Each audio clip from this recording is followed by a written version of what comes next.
તો આ તરફ સુરતના પાલ ઉમરા બ્રિજ માટે કાર્યવાહી કરવામાં આવી છે। મહાનગરપાલિકા દ્વારા જમીનના કબજા માટે કાર્યવાહી કરાઈ છે। 10 અસરગ્રસ્તોએ હાઈકોર્ટ સમક્ષ બાંહેધરી આપી હતી। 29મી સુધી મિલકત કબજાની બાંહેધરી આપી છે। સમય મર્યાદા પૂરી થતા મહાનગરપાલિકા દ્વારા કાર્યવાહી કરવામાં આવી। રાબિયા સાથે જોડાઈ ગયા છે। રાબિયા, શું છે આખો મુદ્દો અને મહાનગરપાલિકા દ્વારા શું કાર્યવાહી કરવામાં આવી છે? મહાનગરપાલિકા હવે એક્શન મોડમાં આવી ગઈ છે। 5 વર્ષથી ખોરબે પડેલા પાલ ઉમરા બ્રિજ માટે જે 10 અસરગ્રસ્તો જે છે એ ખાલી નહીં કરી રહ્યા હતા અને સીધા હાઈકોર્ટ પહોંચી ગયા હતા, જ્યાં 29 નવેમ્બરની ડેટ આપવામાં આવી હતી। હવે આજે થઈ ગઈ છે 30 નવેમ્બર। દ્રશ્યો બતાવવા માંગી। સુરત મહાનગરપાલિકા દ્વારા સ્પષ્ટ વોર્નિંગ આપવામાં જ આવી હતી કે જો તમે તારીખ પર ખાલી નહીં કરશો તો પછી પોલીસને સાથે રાખીને અત્યારે જે 10 અસરગ્રસ્તો અહીંયા રહી રહ્યા છે એ 10 અસરગ્રસ્તોના ઘરોની અત્યારે કાર્યવાહી કરવામાં આવી રહી છે। તાપી બ્રિજ માટે મનપા આજે આ જમીનનો કબજો મેળવવા માટે કાર્યવાહી કરી રહી છે, જેમાં પોલીસ અધિકારી સહિતનો જે કાફલો છે એ પણ અહીંયા આવી ગયો છે। મનપાની જે ટીમ છે એ પણ આવી ગઈ છે। અસરગ્રસ્તો અહીંયા માથાકૂટ કરતા પણ જોવા મળી રહ્યા છે પોતાના ઘર માટે। અહીંયા હાલ આપણે દ્રશ્યો જોઈ જ રહ્યા છે। ભાઈ, શું કહેશો? ઓલરેડી અમે તો છે ને ઓલરેડી આપી દીધેલું હતું, એ લોકોને લિખિત સંમતિ આપી દીધેલું હતું, શાંતિ સુલેખિત કરવા માટે આપી દીધેલું, પણ જેમનો અંદર સામાન છે એ બધું કાઢવાનો સમય તો આપો। પણ આ સામાન તો બધો કરવા દે કે નહીં, એમ જ હવે હા પાડી એટલે ડાયરેક્ટ જ એ લોકો લાગી ગયા। અમે સુલે શાંતિથી કબજો ઓલરેડી 26-27 તારીખનો સોંપી જ દીધો છે ને આજે પણ વગર ઘર્ષણ વગર અમે કબજો સોંપી જ રહ્યા છે। ફરક એટલો છે કે 2-3 વ્યક્તિનું થોડું ઘણું સામાન આમ તેમ રહી ગયું છે, એના માટે અમે ઓલરેડી રિક્વેસ્ટ કરી ચૂક્યા છે તો અમે કબજો તો આપી જ દઈએ છીએ, પણ ઓછું જેનું સામાન થોડું ઘણું રહી ગયું છે કે આમ તેમ શું સામાન રહી ગયો છે અંદર? સામાન કશો નથી છે ને એ લોકો જે થોડોક તો સામાન હોય કે નહીં? ત્યારે અહીંયા સામાનમાં કશું નથી, બધું પોલીસ બંદોબસ્ત અધિકારીઓ જોવા મળી રહ્યા છે। ત્યારે એસએમસી ના અધિકારીઓ બી છે। સર, ખાસ જણાવશો અત્યારે શું કરી? અત્યારે અમારું એક જ કામ છે।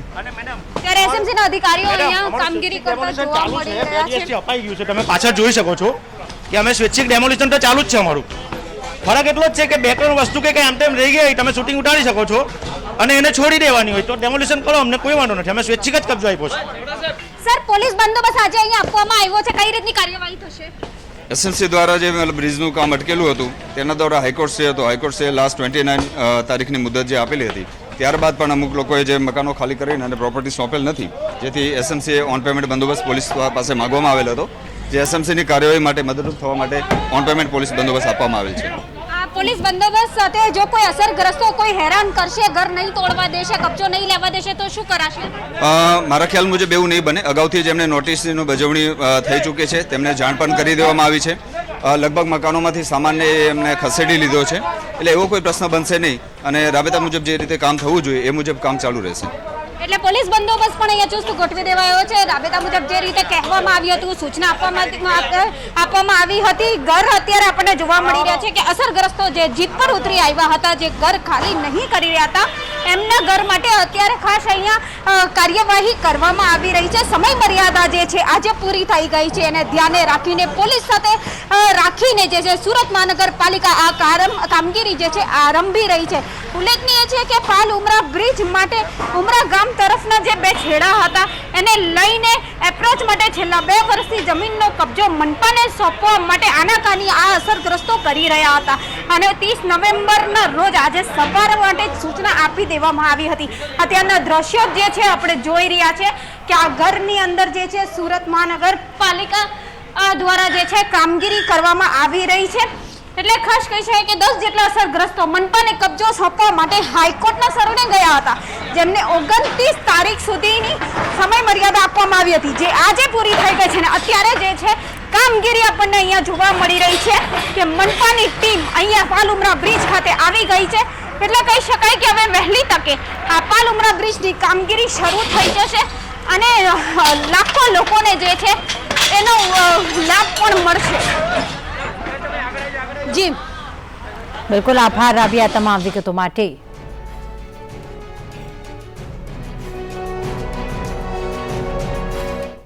તો સુરતના પાલ ઉમરા બ્રિજ માટે કાર્યવાહી કરવામાં આવી રહી છે। 10 અસરગ્રસ્તોએ હાઈકોર્ટે અરજી કરી હતી, ત્યારે 29 નવેમ્બર સુધી ઘર ખાલી કરવા જગ્યા ખાલી કરવા માટે કહેવામાં આવ્યું હતું અને મહાનગરપાલિકા દ્વારા જમીનના કબજા માટે હાલમાં કાર્યવાહી કરવામાં આવી છે.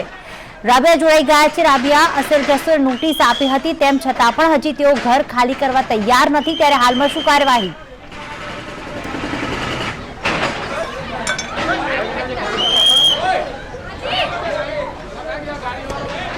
જી રાબિયા.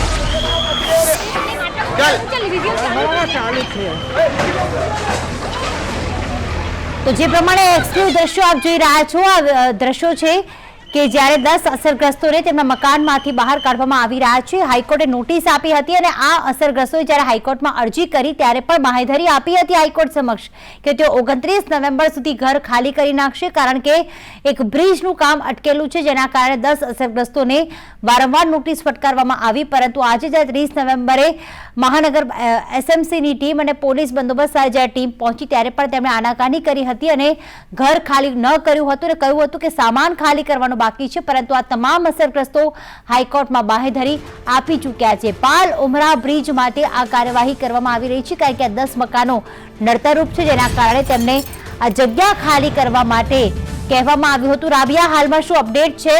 તેમણે હાઈકોર્ટમાં તો બાંહેધરી આપી હતી, પણ હજી પણ તેઓ ઘર નથી જ ખાલી કરી રહ્યા.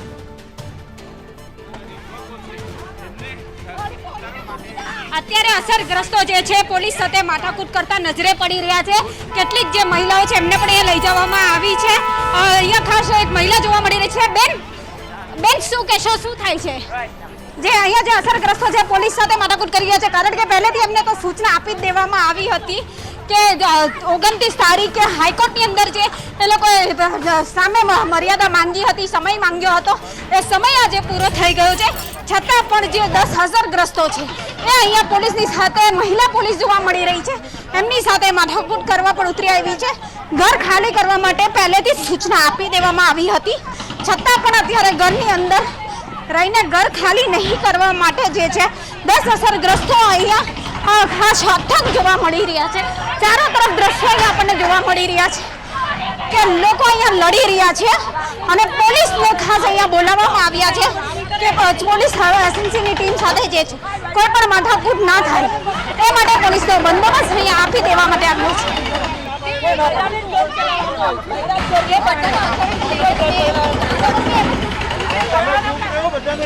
બેન શું કહેશો, શું થયું છે?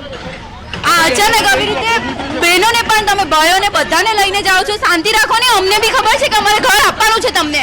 અચાનક તમે પણ આવી રીતે ઘર તોડી નાખો, તમારે પોતાને તોડે તો ખબર નથી પડવાની તમને.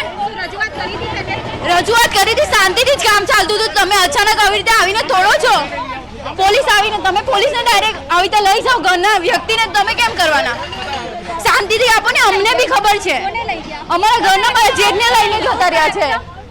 હું આવું કહે કે તમને જમીન મળી કે વસ્તી પૈસા આપી દીધા બરાબર કે આવી ગયા કે ઉપર મહિલાઓને અહીંથી લઈ જતા જે છે અન્ય મહિલાઓ અત્યારે ઉગ્રબંધી જોવા મળી રહી છે. ઘરવાળાઓ જે છે અહીંથી ખાસ કહી શકાય કે એમના પરિવારના પતિ જાય મરે, જે ફૂલ પતિ જશે તે બધા મરી જવાના છે. એક ફૂલ તત્વ નથી આ લખી લેજો તમે, એ ફૂલ નથી તો અમને જમીન નથી મળી, અમને હજુ સુધી પૈસા નથી મળ્યા. તાકાતથી ખાલી કરો. આનંદની બેને આ સત્યાનાશ વાળું કામની એને સત્યાનાશ વાળું એને લાવીને આટલે મોક આજે પુલ એને બદલાવલા પેલા સાહિત્ય પરથી એ કેમ પુલ નહીં લીધો, એ કેમ નહીં પુલ લીધો? ચોક્કસથી ત્યારે ખાસ અહીંયા જોઈ શકાય છે કે અસરગ્રસ્તો જે છે અહીંયા ઉગ્ર બની ગયા છે અને પોલીસ સાથે માથાકૂટ કરવામાં આવી રહી છે. જો કે સ્પષ્ટ સૂચના અસરગ્રસ્તોને આપી દેવામાં આવી હતી કે જ્યારે પણ તમારી સમય મર્યાદા પૂરી થઈ જાય, પૂરા માન એની સાથે જે છે માન સન્માનની સાથે ઘરની સામગ્રીની સહિત આપ પણ ઘર ખાલી કરી દેશો. પરંતુ અહીંયા એવા કોઈ દ્રશ્ય જોવા નહીં મળ્યા અને આ જે ઉમરાપાલ બ્રિજના જે 10 અસરગ્રસ્તો છે લડી લેવાના મૂડમાં હતા, જેથી તેઓએ ઘર ખાલી નહીં કર્યું. અત્યારે જે છે આ 10 અસરગ્રસ્તોના જે ઘર છે એ ખાલી કરવાની, એમને તોડીને કબજો જમીનનો લેવાની સુરત મહાનગરપાલિકા દ્વારા ચુસ્ત પોલીસ બંદોબસ્તની સાથે જે છે કામગીરી જોવા મળી રહી છે. બીજી બાજુ જે ઘરો ખાલી નથી કરી રહ્યા, હજી 10 અસરગ્રસ્તો આની અંદર છે, માત્ર 2 ઘર હજી ખાલી થયા છે અને આ 2 ઘરોની અંદર જે છે પોલીસ સાથે આ જે ઘરવાસીઓ છે એમની માથાકૂટ અહીંયા થતી જોવા મળી હતી અને અત્યારે પણ તેઓ ઘરની અંદર જઈને બારણા બંધ કરી દીધા છે. મહિલા પોલીસ જે છે આ ઘરની અંદર અત્યારે જતી આપણને જોવા મળી રહી છે. એટલે કહી શકાય કે અન્ય જે મહિલાઓ છે એમને લાવવાની જે કામગીરી છે અહીંયા ખાસ ચાલી રહી છે.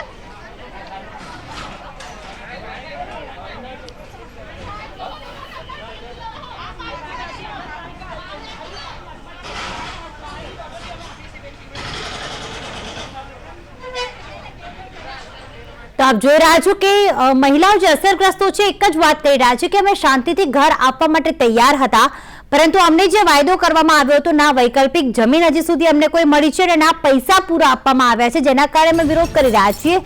હવે એસએમસી અને અસરગ્રસ્તો સામેની આ લડાઈ છે, જેમાં હાલમાં તો તમામ મહિલાઓને આપ જોઈ રહ્યા છો કે બળજબરીપૂર્વક ઘરની બહાર નીકળવામાં આવી રહ્યા છે, કારણ કે હાઈકોર્ટમાં સમક્ષ તેમણે બાંહેધરી આપી હતી, જેના કારણે એસએમસી આ કાર્યવાહી કરી રહી છે. પણ અચાનક જ્યારે કોઈનું ઘર તોડવા જ્યારે તમે પહોંચી જાઓ ત્યારે તમામ વૈકલ્પિક વ્યવસ્થા કરી આપવાની જવાબદારી મહાનગરપાલિકાની હોય છે, પરંતુ કોઈ વૈકલ્પિક વ્યવસ્થા કરવામાં ન આવતા અસરગ્રસ્તો ઘરની બહાર નીકળવા તૈયાર નથી અને કહી રહ્યા છે કે તમે ઘર તોડો, અમે ઘરનો કબજો આપવા માટે તૈયાર છીએ, પરંતુ પૂરતા પૈસા અમને આપો. આ આક્ષેપ અસરગ્રસ્તો દ્વારા કરવામાં આવી રહ્યા છે. એક્સક્લુઝિવ દ્રશ્યો જોઈ રહ્યા છો. આ પોલીસ બંદોબસ્ત સાથે આ ડિમોલેશનની કાર્યવાહી કરવામાં આવી રહી છે. તમામ અસરગ્રસ્તોને બહાર કાઢવામાં આવી રહ્યા છે. તો સાથે કેટલાક પુરુષોને હાલમાં તેમની અટકાયત પણ કરી લેવામાં આવી છે, કારણ કે તેઓ વિરોધ કરી રહ્યા હતા. તો મહિલાઓ પણ હાલમાં ક્યાંક પોલીસ સામે બાદ ભીડી રહી છે અને કહી રહી છે કે અમે ઘર તોડવા નહીં દઈએ, અમને સામાન લેવા દો. હજી સુધી અમે ઘર ખાલી નથી કર્યું, કારણ કે અમને કોઈ વૈકલ્પિક વ્યવસ્થા કરવામાં આવી જ ન હતી. આપ જોઈ રહ્યા છો કે ઘરના સભ્યોને કઈ રીતે મહિલા પોલીસ હોય કે અન્ય પોલીસ જવાનો હોય તે બહાર કાઢી રહ્યા છે, કારણ કે ઘર ડિમોલેશન કરવાની કામગીરી હાલમાં ચાલી રહી છે. તેમને જબરદસ્તીથી બહાર કાઢવામાં આવી રહ્યા છે, કારણ કે તેમણે જ બાંહેધરી આપી હતી હાઈકોર્ટમાં. તમામ જે કામ છે એ ક્યાંક બ્રિજ બનાવવાનું કામ જ્યારે હાલમાં બાકી છે, તેના અંતર્ગત આ કામગીરી કરવામાં આવી રહી છે.